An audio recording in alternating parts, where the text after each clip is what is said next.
नमस्कार। कहानी सागर में आपका हार्दिक स्वागत है। आज सुनिए मिस्ट्री से जुड़ी क्राइम डिटेक्टिव कहानी ब्योमकेश बख्शी, रक्तमुखी नीलम। ब्योमकेश टेबल पर पैर रखकर उन्हें हिला रहा था। उसकी गोद में एक खुला हुआ अखबार रखा था। सावन की एक आलसी सुबह थी। हम दोनों पिछले 4 दिनों की तरह आज भी घर पर ही थे। ये सोचकर मेरा मन बेचैन हो रहा था कि आज का पूरा दिन भी ऐसे ही बीत जाएगा। ब्योमकेश अखबार में डूबा था और उसके पैर अपने आप हिल रहे थे। मैं अकेला बैठा सिगरेट पी रहा था। हमारे बीच बात करने के लिए कुछ नहीं था, जैसे बात करने की आदत ही छूट गई हो। लेकिन मैं कब तक चुप बैठ सकता था? आखिर कुछ तो बोलना ही था। यही सोचकर मैंने पूछा, कोई खबर है? बिना नजरें उठाए ही ब्योमकेश ने जवाब दिया, खबर गंभीर है। 2 खतरनाक अपराधी हाल ही में रिहा हुए हैं। मेरे मन में थोड़ी उम्मीद जगी। मैंने तुरंत पूछा, कौन है वो? एक है शरद चंद्र के चरित्रहीन, वो रिहा हुए हैं विचित्रा नाम के सिनेमा हॉल में। और एक है श्री युक्त रमानाथ नियोगी, और ये रिहा हुए हैं अलीपुर जेल से। 10 दिन पुरानी खबर है, जिसे आज कालकेतु ने दया करके छापी है। ये कहकर वो गुस्से से अखबार को फेंक कर खड़े हो गया।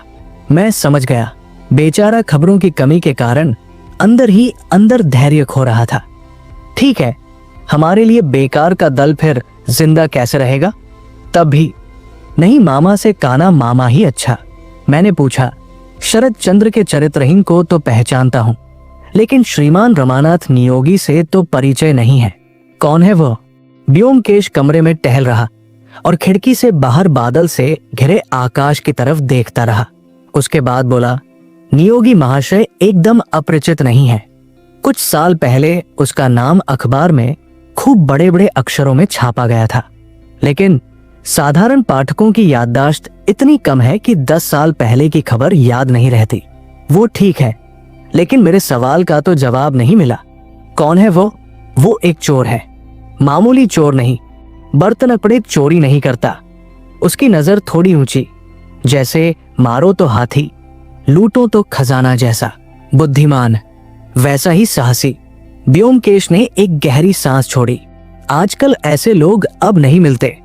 मैंने कहा, यह तो देश का दुर्भाग्य है, इसमें कोई संदेह नहीं। लेकिन उसका नाम अखबारों में बड़े बड़े अक्षरों में क्यों छापा गया था? क्योंकि आखिरकार उसे पकड़ लिया गया था और अदालत में केस चला था। टेबल के ऊपर सिगरेट का एक केस रखा था। एक सिगरेट निकालकर ब्योमकेश ने सुलगाया। उसके बाद फिर से चेयर पर बैठकर बोला, 10 साल हो गए, लेकिन अब भी मुझे वो किस्सा अच्छे से याद है। तब मैंने इस काम की शुरुआत ही की थी, तुमसे मिलने के भी पहले। मैंने देखा, उदासी के साथ शुरू करने के बाद भी वो खुद ही अपनी यादों में आकर्षित हो गया। बारिश के दिनों में जब दूसरी कोई चटपटी खबर ना हो, तब पुरानी यादें ही ताजा की जाएं। यही सोचकर मैंने कहा, बताओ तो कहानी, मैं भी सुनूं। ब्योमकेश ने कहा, कहानी कुछ भी नहीं है, लेकिन वो मामला एक कारण से मेरे पास अब भी रहस्यमय है। पुलिस ने बहुत मेहनत की थी और बहादुरी भी दिखाई थी बहुत, लेकिन असली चीज ढूंढ के नहीं निकाल पाए। कौन सी असली चीज? तो फिर पूरी कहानी बताता हूं, सुनो। उस समय कोलकाता शहर में जेवर चोरी की घटनाएं बहुत हो रही थी। आज जवाहरलाल हीरालाल की दुकान में चोरी हो गई, कल दत्ता एंड कंपनी की दुकान में चोरी हो गई। यही सब हो रहा था। 15 दिन के अंदर 5 बड़े बड़े दुकानों से लगभग 1.5-2 लाख के हीरे जवाहरात चोरी हो गए। पुलिस ने जांच और तलाशी शुरू कर दी। उसके बाद महाराजा रमेंद्र सिंह के घर पर चोरी हुई। महाराजा रमेंद्र सिंह का परिचय देकर तुम्हारा अपमान नहीं करूंगा। शहर में उनका नाम नहीं जानता ऐसा शायद ही कोई होगा। जैसे धनवान वैसे ही धार्मिक, उनके जैसा दयालु आजकल देखने को नहीं मिलेगा। फिलहाल वो थोड़ी विपदा में फंस गए हैं, वो जाने दो। अच्छे अच्छे कीमती हीरे जवाहरात जमा करने के शौकीन थे। घर पर दूसरे माले के एक कमरे में उनके संग्रह किए हुए जवाहरात कांच के शोकेस में सजाकर रखते थे। सतर्कता की कोई कमी नहीं थी। सिपाही, संतरी, चौकीदार आठों पहर पहरा देते थे। लेकिन तब भी एक रात चोर घुसकर दोनों चौकीदारों को बेहोश करके उनके कुछ कीमती जेवरात लेकर भाग गया। महाराज के संग्रह में एक रक्तमुखी नीलम था। और वो उनको बहुत प्रिय था। नीलम को महाराज अपनी भाग्य लक्ष्मी मानते थे, हर वक्त उंगली में पहने रहते थे। लेकिन कुछ दिन पहले वो पत्थर अंगूठी से अलग हो गया था, इसीलिए खोल कर रख दिए थे। शायद इच्छा थी कारीगर बुलाकर मरम्मत करवाकर फिर से उंगली में पहनेंगे। चोर उस नीलम को भी लेकर चला गया था। नीलम के संबंध में तुम जानते हो कि नहीं पता नहीं। नीलम हीरा ही होता है, लेकिन नीले रंग का हीरा दूसरे हीरों की तरह इसकी कीमत वजन के हिसाब से नहीं होती। ज्यादातर कम से कम हमारे देश में नीलम की कीमत तय होती है इसकी दैवी शक्ति के आधार पर। नीलम होता है शनि ग्रह का पत्थर। ऐसा भी सुना गया है, नीलम धारण करके कोई करोड़पति बन गया और कोई राजा से फकीर बन गया। नीलम का प्रभाव कभी शुभ या कभी घोर अशुभ होता है। एक ही नीलम जो हर किसी को समान फल देगा जरूरी नहीं है। किसी के पास एक नीलम शुभ हो सकता है, वही दूसरी तरफ वही नीलम दूसरे के सर्वनाश का कारण भी बन सकता है। इसीलिए नीलम का दाम उसके वजन से तय नहीं होता। और खासकर रक्तमुखी नीलम, 5 कैरेट के एक नीलम के लिए मैंने एक मारवाड़ी को 5,000 रुपए देते हुए देखा है। वो आदमी लोहे और चीनी का व्यवसाय करते हुए डूब गया था। उसके बाद ये कहानी और किसी दिन बताऊंगा। मैं कुसंस्कार हिंदू नहीं हूँ, भूत प्रेत काला जादू में विश्वास नहीं करता, लेकिन रक्तमुखी नीलम की अलौकिक शक्ति के ऊपर मेरा अटल विश्वास है। जाने दो जो कह रहा था। महाराजा रमेंद्र सिंह के नीलम के चोरी हो जाने पर उन्होंने हंगामा शुरू कर दिया। उनके करीब 25-30 हजार के जेवरात चोरी हो गए थे, लेकिन उनको नीलम के चोरी हो जाने का सबसे ज्यादा अफसोस था। उन्होंने घोषणा कर दी कि चोर पकड़ाए या ना पकड़ाए, उनका नीलम जो भी ढूंढ कर देगा उसे वो 2,000 पुरस्कार देंगे। पुलिस तो अपनी तरफ से कोशिश कर ही रही थी, अब और भी तेजी से काम करने लगी। पुलिस के सबसे बड़े जासूस निर्मल बाबू ने जांच का जिम्मा अपने सर पर लिया। निर्मल बाबू का नाम शायद तुमने सुना नहीं, सच में विलक्षण इंसान है। उनसे मेरा सामान्य परिचय ही था, अभी वो रिटायर हो गए हैं। जो भी हो, निर्मल बाबू के जांच हाथ में लेते ही जेवर चोर पकड़ा गया। चोर और कोई नहीं, ये रमानाथ नियोगी ही था। उसके घर की तलाशी में चोरी का पूरा माल बरामद हो गया, लेकिन वो रक्तमुखी नीलम नहीं मिला। उसके बाद कोर्ट में केस चला और रमानाथ नियोगी को 12 साल की जेल हो गई। लेकिन नीलम की खोज तब भी पूरी नहीं हुई। रमानाथ ने मानने से इनकार कर दिया और आखिर तक जेल में रहा। उस तरफ महाराज रमेंद्र सिंह पुलिस के पीछे लगे रहे। पुरस्कार के लालच में पुलिस खोजबीन करती रही। रमानाथ के जेल में जाने के 3-1 महीने बाद निर्मल बाबू को खबर मिली कि नीलम रमानाथ के पास ही है। कुछ कैदियों ने देखा है, जेल में पुलिस के गुप्तचर कैदियों के भेष में रहते हैं, ये तो तुम जानते ही हो। उन्होंने ही खबर दी थी। खबर मिलते ही निर्मल बाबू ने अचानक एक दिन रमानाथ के सेल में जाकर तलाशी ली, लेकिन उन्हें कुछ भी नहीं मिला। रमानाथ तब अलीपुर जेल में था। नीलम को कहां छुपा के रखा था कोई ढूंढ के नहीं निकाल पाया। तब से नीलम पूरी तरह गायब हो गया था। पुलिस ने बहुत कोशिश की, लेकिन आखिर में हताश होकर छोड़ दिया। ब्योमकेश कुछ देर तक चुप बैठा रहा। उसके बाद शायद अपने ही मन में कहा, समस्या बड़ी नहीं है, इलायची के बराबर एक नीले रंग का पत्थर। एक जेल का कैदी उसे कहाँ छुपा कर रखा होगा। केस अगर मेरे हाथ में आता तो कोशिश करके देखता। 2,000 पुरस्कार भी थे कि बात रुक गई सीढ़ी से आने वाले पैरों की आवाज सुनकर। मैंने सीधे होकर बैठते हुए कहा, कोई आ रहा है। ब्योमकेश, शायद मोकिल है। ब्योमकेश ने कान लगाकर सुना और कहा, बूढ़ा आदमी, महंगे जूते, इस बारिश में भी जूते भीगे नहीं हैं, शायद मोटर गाड़ी में चलते हैं, इसीलिए बड़े आदमी हैं, थोड़ा लंगड़ाते हैं। अचानक उत्तेजित होते हुए बोला, अजीत, क्या ये संभव है? खिड़की से देखो तो नीचे एक बड़ी सी रोल्स रॉयस खड़ी है क्या? हाँ, ठीक पकड़ा। तब तो क्या संयोग है। अजीत, जिनकी बात हो रही थी वही महाराज रमेंद्र सिंह आ रहे हैं। क्यों आ रहे हैं? मैंने उत्साहित होकर कहा, जानता हूं, अखबार में पढ़ा है, उनके सेक्रेटरी हरिपद का खून हुआ है। इस विषय में ही शायद। दरवाजे पर दस्तक हुई। दरवाजा खोलकर ब्योमकेश, आइए। महाराज, कह के उस इंसान को सम्मान सहित अंदर बुलाया। अखबार में उनके बहुत से चित्र देखने के बाद भी असल इंसान को आज पहली बार देखा। साथ में लावलशकर का आडंबर नहीं, अत्यंत ही सीधे साधे इंसान, थोड़े पतले दुबले, पैर में तकलीफ होने के कारण थोड़ा लंगड़ा कर चलते हैं। उम्र शायद 60 हो गई है, लेकिन उम्र की छाप उनके व्यक्तित्व में दिखाई नहीं देती। उल्टे एक हल्की सी प्रसन्नता ही दिख रही है। महाराज थोड़ा मुस्कुराते हुए ब्योमकेश की तरफ देखे और बोले, आपके चेहरे का भाव देखकर लग रहा है आप मेरा ही इंतजार कर रहे थे। मैं आने वाला हूं। इसका अनुमान क्या पहले से ही लगा रखा था? ब्योमकेश हंसा। इतने बड़े सौभाग्य की तो मैंने कल्पना भी नहीं की थी, लेकिन आपके सेक्रेटरी के कातिल का पता जब पुलिस नहीं लगा पाई तब लगा था महाराज शरण करेंगे। अरे आइए, पहले बैठिए ना। महाराज चेयर पर बैठकर धीरे धीरे बोले, हाँ, आज 5 दिन हो गए। पुलिस तो कुछ भी नहीं कर पाई, इसीलिए सोचा शायद आप ही कुछ कर पाए। हरिपद बहुत सा अपना लगने लगा था। इसके अलावा उसकी मृत्यु इतनी भयंकर। हाँ, वो कोई साधु इंसान नहीं था, लेकिन आप लोग तो जानते ही हैं, उस तरह के इंसान को अच्छे रास्ते पर लाना ही मेरी विचारधारा है। और हर तरफ से देखो तो हरिपद बहुत एक खराब इंसान नहीं था। कामकाज बहुत अच्छे से करता था और उसके अंदर कृतज्ञता भी थी, जिसका प्रमाण मैंने बहुत बार पाया है। ब्योमकेश ने कहा, माफ कीजिएगा, हरिपद साधु इंसान नहीं था, ये बात तो मैं जानता नहीं था। उसने ऐसा कौन सा दुष्कर्म किया था? महाराज ने कहा, आमतौर पर जिसे कुख्यात अपराधी कहते हैं वो वही था। बहुत बार जेल गया था।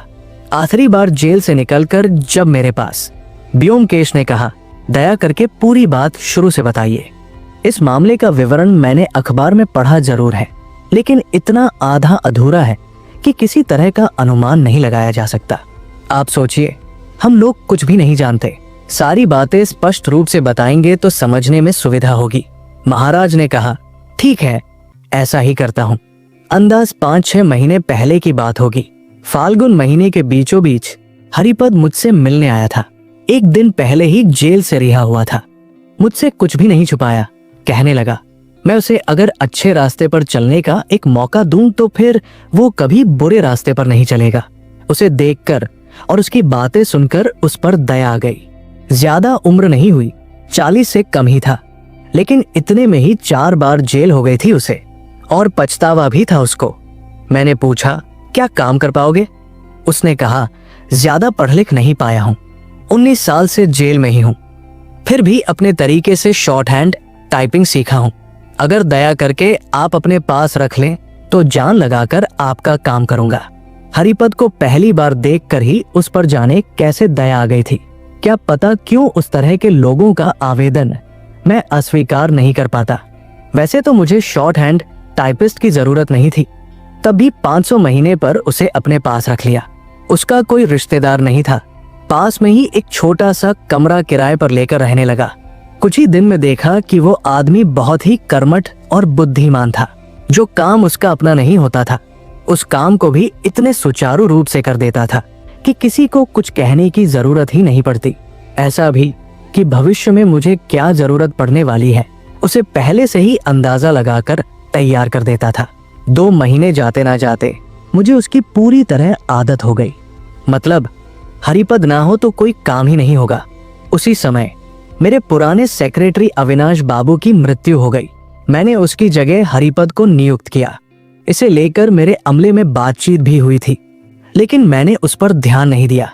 सबसे उपयुक्त आदमी समझकर ही हरिपद को सेक्रेटरी के पद पर नियुक्त किया था।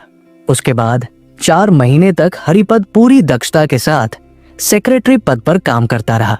कभी कोई गलती नहीं हुई। कभी कभार कोई कर्मचारी उसकी शिकायत करता था, लेकिन वो सब बेकार की बातें थी। हरिपद के नाम में कलंक था जरूर। जेल के दाग आसानी से नहीं मिटते, लेकिन आखिर तक उसका चरित्र जो पूरी तरह बदल गया था, इसमें कोई संदेह नहीं था। मुझे लगता है गरीबी के कारण वो गलत रास्ते पर चला गया था, और गरीबी मिटने के साथ ही साथ वो सही रास्ते पर चलने लगा। हमारी जेल में ढूंढे तो इस तरह के कितने ही लोग मिलेंगे। जो भी हो, अचानक पिछले मंगलवार को जो घटना घटी उसके बारे में सोचना भी मुश्किल था। अखबार में आपने जो थोड़ा बहुत पढ़ा है उसमें जोड़ने के लिए मेरे पास विशेष कुछ नहीं है। सुबह सुबह खबर मिली हरिपद का खून हो गया। पुलिस को खबर भेजकर मैं खुद उसके घर गया। मैंने देखा सोने के कमरे में फर्श पर वो मरा पड़ा है। पूरा फर्श खून से लाल हो गया था। हत्यारे ने उसका गला इतना भयंकर रूप से काटा था, सोचते हुए भी डर लगता है। गले की नली चीर काट कर पूरी तरह छिन्न भिन्न कर दिया था। आप लोगों ने बहुत से हत्या का दृश्य निश्चय ही देखे होंगे, लेकिन ऐसी पाशविक और नृशंसता कभी देखे होंगे मुझे नहीं लगता। यहाँ तक कह के महाराज जैसे उस दिन को याद कर पूरी तरह काम गए और आंखें बंद कर ली। ब्योमकेश ने पूछा, उसके शरीर में और कहीं घाव के निशान नहीं थे? महाराज ने कहा, था। उसके सीने में छुरी का घाव था। डॉक्टर ने बताया वो घाव ही मृत्यु का कारण था। गले पर बाद में वार किया गया, मतलब हत्यारे ने पहले उसके सीने पर छुरी घोंपा, उसके बाद उसके गले को इस तरीके से छिन्न भिन्न करके काट डाला। कोई इतना निर्दयी कैसे हो सकता है? सोचिए तो किस आवेश में उस इंसान ने एक हिंसक जानवर का रूप ले लिया था। कुछ देर तक और कोई बातचीत नहीं हुई। महाराज शायद मनुष्य नाम के अद्भुत जीव के अमानुष क्रिया के बारे में ही सोचते रहे। ब्योमकेश गर्दन टेढ़ी करके चिंतामग्न बैठा रहा। अचानक ब्योमकेश की आधी खुली हुई आंखों की तरफ मेरी नजर पड़ी और साथ ही साथ मैं भी उत्तेजित हो उठा। वो दृष्टि मैंने बहुत बार देखी है, कोई गलती नहीं हो सकती। ब्योमकेश को शायद कहीं एक सूत्र मिल गया था। महाराज ने आखिरकार मौन व्रत तोड़ा और बोले, मुझे जो कुछ भी पता था मैंने आपको बता दिया। अब मेरी इच्छा है पुलिस चाहे जो करे, लेकिन मेरी तरफ से आप भी इस केस की जांच करें। इतना बड़ा एक निर्मम हत्यारा अगर पकड़ा ना जाए तब तो समाज के लिए एक बहुत बड़ा डर का विषय है। आपको कोई आपत्ति तो नहीं है? कुछ नहीं, पुलिस के साथ मेरा कोई झगड़ा नहीं, बल्कि विशेष प्रणय है। आपत्ति किस बात की? ब्योमकेश ने कहा, अच्छा हरिपद आखिरी बार कितने साल जेल काटा था आपको पता है? महाराज ने कहा, हरिपद के मुंह से ही सुना था। कानून की कुछ धाराएं मिलाकर उसे 14 साल की जेल हुई थी, लेकिन जेल में शांत और अच्छा व्यवहार करने से कुछ सजा माफ हो जाती है, इसीलिए उसे 11 साल से ज्यादा काटनी नहीं पड़ी। ब्योमकेश ने खुशी से कहा, अरे वाह, हरिपद के संबंध में आप और कुछ बता नहीं पाएंगे? महाराज ने कहा, आप ठीक कौन सी बात जानना चाहते हैं? पूछिए तो देखता हूँ शायद कुछ बता पाओ। ब्योमकेश ने पूछा, मौत के 2-4 दिन पहले उसके व्यवहार में ऐसा कुछ देखा था जो स्वाभाविक नहीं था? महाराज ने कहा, हाँ मैंने देखा था। मृत्यु के 3-4 दिन पहले एक दिन सुबह हरिपद मेरे पास बैठकर काम करते करते अचानक बहुत बीमार हो गया। उसको देखकर मुझे लगा वो किसी कारण से बहुत डर गया था। उस समय और कोई नहीं था आपके पास? महाराज थोड़ा सोचकर बोले, उस समय मैं कुछ आवेदन देख रहा था। जहां तक याद आता है एक आदमी वहां पर खड़ा था, उसके सामने ही हरिपद बीमार हो गया। हाँ, कुछ देर चुप रहकर ब्योमकेश ने कहा, किसी और समय की कोई घटना याद आ रही है? महाराज लगभग 5 मिनट तक गाल में हाथ रखकर बैठे रहे और चिंता करने लगे। उसके बाद बोले, एक मामूली सी बात याद आ रही है, बहुत ही मामूली है, फिर भी बताता हूँ, इससे आपको अगर कोई सहायता मिले। आप शायद जानते नहीं हैं, कुछ साल पहले मेरे घर से एक महंगा नीलम चोरी हो गया था। बिल्कुल जानता हूँ, आप जानते हैं तब ये भी निश्चय ही जानते होंगे कि उस नीलम को ढूंढ कर लाने वाले के लिए मैंने 2000 पुरस्कार की घोषणा की थी। वह भी जानता हूँ। हाँ, वो घोषणा अब भी जारी है या नहीं वो नहीं जानता। महाराज ने कहा, ठीक यही सवाल हरिपद ने भी पूछा था। तब वो मेरा टाइपिस्ट था, हाल ही में काम पर लगा था। एक दिन अचानक पूछा, महाराज आपका जो नीलम चोरी हो गया था वो अगर कोई लौटा दे तो क्या आप 2000 पुरस्कार देंगे? उसके सवाल से थोड़ा चौंका जरूर था, क्योंकि इतने दिन के बाद नीलम के वापस मिलने की कोई आशा नहीं थी। पुलिस ने पहले ही हाथ खड़े कर लिए थे। आपने हरिपद के सवाल का क्या जवाब दिया था? मैंने कहा था अगर वो नीलम वापस मिल गया तो जरूर दूंगा। ब्योमकेश झट से खड़ा होकर बोला, महाराज यदि आज मैं वही सवाल आपसे करूं तो क्या वही उत्तर देंगे? महाराज ने कुछ देर आश्चर्य से देखा और बोले, हाँ जरूर। लेकिन ब्योमकेश फिर से बैठ गया और बोला, आप हरिपद के हत्यारे का नाम जानना चाहते हैं? महाराज की आंखें बड़ी बड़ी हो गई। उन्होंने कहा, मैं तो कुछ भी समझ नहीं पा रहा। आप हरिपद के हत्यारे का नाम जानते हैं क्या? हाँ, जानता हूँ, लेकिन उसके विरुद्ध सबूत जमा करना मेरा काम नहीं है। वो काम पुलिस को करने दीजिए। मैं सिर्फ उसका नाम बता दूंगा। उसके बाद उसके घर की तलाशी लेकर सबूत निकालना शायद मुश्किल काम नहीं होगा। अभिभूत होकर महाराज ने कहा, लेकिन ये तो मुझे मजाक लग रहा है। सच में क्या आप उनका नाम जानते हैं? कैसे जान गए? फिलहाल तो अनुमान लगा रहा हूं, लेकिन मेरा अनुमान गलत नहीं होगा। हत्यारे का नाम है रमानाथ नियोगी। रमानाथ नियोगी, रमानाथ। लेकिन ये नाम तो सुना सुना लग रहा है। जाहिर सी बात है, कुछ 10 साल पहले यही आपका नीलम चुराकर जेल गया था। अभी हाल ही में छूटा है। याद आ गया, याद। लेकिन उसने हरिपद की हत्या क्यों की? हरिपद से उसका क्या संबंध था? संबंध था, पुराने कुछ सवालों के जवाब ढूंढने से ही मिल जाएंगे। लेकिन महाराज, दिन के 11 बज गए हैं। अब आपको बिठाकर नहीं रखूंगा। शाम 4 बजे अगर आप पधारें तो सब कुछ जान जाएंगे और शायद आपका नीलम भी मिल जाए। मैं इस बीच सारी व्यवस्था करके रखूंगा। आश्चर्य से डूबे महाराज को विदा करके ब्योमकेश खुद भी बाहर जाने के लिए तैयार होने लगा। मैंने पूछा, अब तुम कहाँ चले? उसने कहा, निकलना पड़ेगा। जेल के कुछ पुराने दस्तावेज देखने की जरूरत है। उसके अलावा और भी काम है। कब लौटूंगा कुछ ठीक नहीं। अगर समय मिला तो होटल में खा लूंगा, कह के छाता और रेनकोट लेकर बिना रुके बारिश में ही वो निकल पड़ा। जब वापस आया तब दोपहर के 3 बज गए थे। कपड़े और जूते उतारते हुए कहा, बहुत भूख लगी है, कुछ खाया नहीं, नहा लेता हूँ। कुटीराम, फटाफट कुछ खाने का इंतजाम करो। आज मैटनी शो है, 4 बजे नाटक शुरू हो जाएगा। आश्चर्य से पूछा, वो क्या? कौन सा नाटक? ब्योमकेश ने कहा, डरो मत, इसी घर में नाटक होगा। अजीत, दर्शकों के लिए और भी कुछ चेयर्स कमरे में लाकर रखो। ये कह के बाथरूम में चला गया। नहाने के बाद जब खाने के टेबल पर बैठे तब मैंने पूछा, पूरे दिन क्या किया बताओ तो। ब्योमकेश खाना खाते हुए बोला, लॉ डिपार्टमेंट के ऑफिस में मेरा एक दोस्त है, पहले उसके पास गया। वहां पर पुराने रिकॉर्ड्स निकालकर देखा तो पता चला मेरा अनुमान गलत नहीं था। तुम्हारा अनुमान क्या था? सवाल की तरफ ध्यान न देकर ब्योमकेश ने कहा, वहां का काम खत्म करके विधु बाबू के पास गया। हरिपद का खून उन्हीं के इलाके में हुआ था। केस के इंचार्ज हैं इंस्पेक्टर पूर्ण बाबू को मामला समझाकर और विधु बाबू को मस्का मारकर आखिर में काम पूरा हुआ। लेकिन काम क्या था वही तो समझ में नहीं आ रहा। काम था सबसे पहले रमानाथ नियोगी का पता निकालना और दूसरा उसे गिरफ्तार करके उसके मकान की तलाशी लेना। पता तो आराम से निकल गया, लेकिन तलाशी लेने पर कुछ खास नहीं मिला। हाँ, रमानाथ के घर से बड़ा सा छुरा मिला है। उस पर इंसान के खून है या नहीं, उसकी जांच के लिए उसे भेजा गया है। लेकिन जिस चीज की उम्मीद थी कि वो मिलेगी वो नहीं मिली। उसके पास छुपा के रखने की कला जबरदस्त है। कौन सी चीज? महाराज का नीलम। उसके बाद अब क्या करोगे? अब मैं नाटक करूंगा। रमानाथ के कुसंस्कार पर चोट करके देखूंगा, यदि कुछ फल मिले। कहानी विद किशोर में आपका स्वागत है। आप सुन रहे हैं ब्योमकेश बख्शी उपन्यास का दूसरा भाग, रक्त मुखी नीलम। कहानी आपको अच्छी लग रही है तो चैनल को जरूर सब्सक्राइब करें एवं बेल आइकन को दबाएं। हरिपद की हत्या किसने की? रक्त मुखी नीलम किसके पास है? जानने के लिए आइए सुनते हैं आगे। शायद महाराज आ गए, बाकी अभिनेता भी आते ही होंगे, कहकर घड़ी की तरफ देखा। और कौन कौन आएंगे?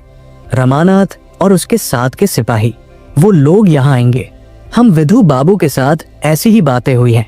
कुटीराम, ये खाने के प्लेट लेकर जाओ। और कुछ पूछने का समय नहीं मिला, महाराज आ गए। घड़ी में 4 बज रहे थे। महाराज का स्वागत कर बैठते ही और भी पैरों की आवाज आने लगी। उसके बाद विधु बाबू, पूर्ण बाबू और 2 सब इंस्पेक्टर के साथ रमानाथ कमरे में आया। रमानाथ को देखने पर ऐसा कुछ नहीं लगता जिससे लोग आकर्षित हों। चोरी की विद्या में पारंगत होने के लिए शायद व्यक्ति को सामान्य ही रहना पड़ता है। रमानाथ के बाल छोटे छोटे कटे थे, माथा भी छोटा, आंखें सतर्क और चंचल। उसके बदन पर बहुत साल पहले, शायद जेल जाने से पहले का चमड़े के बटन वाला एक स्पोर्टी कोट और पैरों में एक जोड़ी रबर के जूते देखकर अचानक हंसी आ जाती है। ये एक खतरनाक आदमी है, किसी को इस बात का संदेह नहीं हो सकता। ब्योमकेश उसकी तरफ उंगली दिखाकर बोला, महाराज, इस आदमी को पहचानते हैं क्या? महाराज ने कहा, हाँ, अब पहचान पा रहा हूँ। यही आदमी उस दिन मांगने आया था। ठीक है, तो अब आप सभी बैठिए। विधु बाबू, महाराज के साथ आपका परिचय निश्चय ही होगा, इसीलिए आप महाराज के पास ही बैठिए। रमानाथ, तुम यहाँ पर बैठो, कह के रमानाथ को टेबल के किनारे पर एक चेयर दिखा दिया। रमानाथ बिना कुछ बोले चेयर पर जाकर बैठ गया। दोनों सब इंस्पेक्टर उसके दोनों तरफ बैठ गए। विधु बाबू गंभीर भाव से चारों तरफ देख रहे थे। इस पूरे गैरकानूनी मामले को होने देने पर मन ही मन बहुत परेशान हो रहे थे। ये उनके हाव भाव से ही पता चल रहा था। सभी के बैठ जाने के बाद ब्योमकेश टेबल के पास आकर बैठा और बोला, आज मैं आप लोगों को एक कहानी सुनाऊंगा। अजीत की कहानियों की तरह काल्पनिक कहानी नहीं, सच्ची घटना, और जहां तक संभव हो बिना किसी गलती के ही बताने की कोशिश करूंगा। यदि कहीं कोई गलती हो, रमानाथ ठीक कर पाएगा। रमानाथ को छोड़कर और एक जन इस कहानी को जानता था, लेकिन आज वो जिंदा नहीं है। इतनी भूमिका बांधकर ब्योमकेश ने अपनी कहानी शुरू की। रमानाथ का चेहरा भावहीन था। उसने सिर ऊपर नहीं किया, कुछ कहा भी नहीं। टेबल पर उंगली से कुछ कुछ लिखने लगा। ब्योमकेश ने कहा, रमानाथ के जेल जाने के बाद से ही कहानी शुरू करता हूँ। रमानाथ को जेल हुई, लेकिन महाराज के नीलम को उसने छोड़ा नहीं, अपने साथ ही ले गया। इतनी कुशलता के साथ सभी की नजरें बचाकर कैसे लेकर गया, वो मैं नहीं जानता, जानने की कोशिश भी नहीं की। रमानाथ चाहे तो बता सकता है। ये सुनते ही एक पल के लिए रमानाथ ब्योमकेश की तरफ एक बार देखा, फिर नीचे देखते हुए टेबल पर कुछ लिखने लगा। ब्योमकेश ने आगे कहा, रमानाथ ने बहुत से कीमती जेवर चोरी किए थे, लेकिन उसमें से महाराज के रक्त मुखी नीलम को ही क्यों अपने पास रखा था, इसका अनुमान लगाना मुश्किल है। हो सकता है इस पत्थर में एक सम्मोहन शक्ति थी। देखने में भी अद्भुत था। गाढ़े नीले रंग का एक हीरा और उसके अंदर से रक्त की तरह निकलता हुआ लाल रंग। रमानाथ उसको अपने साथ ले जाने का लालच संभाल नहीं पाया। वो पत्थर बहुत कीमती है, इस बात को भी रमानाथ ने शायद सुना था, लेकिन दुर्नियति जब इंसान का साथ देती है तब इंसान उसे अपना ही दोस्त समझने लगता है। जो भी हो, रमानाथ अलीपुर जेल में ही रहा। कुछ दिन बाद पुलिस को पता लगा कि नीलम उसके पास ही है, और उसी के बाद रमानाथ के सेल की तलाशी हुई।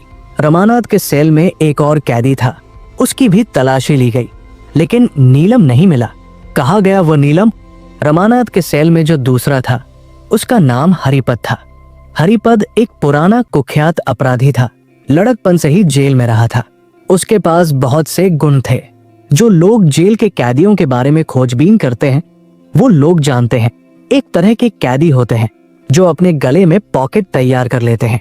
ये मामला सुनने में बहुत आश्चर्यजनक है, लेकिन झूठ नहीं है। कैदी रुपए पैसे अपने साथ जेल में नहीं ले जा सकते, और उनमें से ज्यादातर लोग ही नशेड़ी होते हैं। इसीलिए वार्डन को घूस देकर बाहर से नशीले पदार्थ लाने के लिए पैसे की जरूरत होती है। गले में पॉकेट तैयार करने की जरूरत इसी कारण से पैदा हुई। जो लोग कच्ची उम्र से जेल में हैं, उनमें ही ये सब चीजें ज्यादा दिखाई देती हैं। जो अनुभवी पुलिस है, सिर्फ वही ये बात जानते हैं। हरिपद बहुत कम उम्र से ही जेल में रहा था। उसने अपने गले में पॉकेट तैयार कर लिया था। रमानाथ जब उसकी सेल में पहुंचा, तब दोनों के बीच में अच्छी खासी दोस्ती हो गई थी। हरिपद के गले के पॉकेट की बात रमानाथ को पता चली। उसके बाद एक दिन पुलिस ने जेल में तलाशी ली। सेल के अंदर नीलम को छुपाने की जगह नहीं थी। रमानाथ हीरे को हरिपद को देकर बोला, तुम इसे गले के अंदर छुपा कर रखो।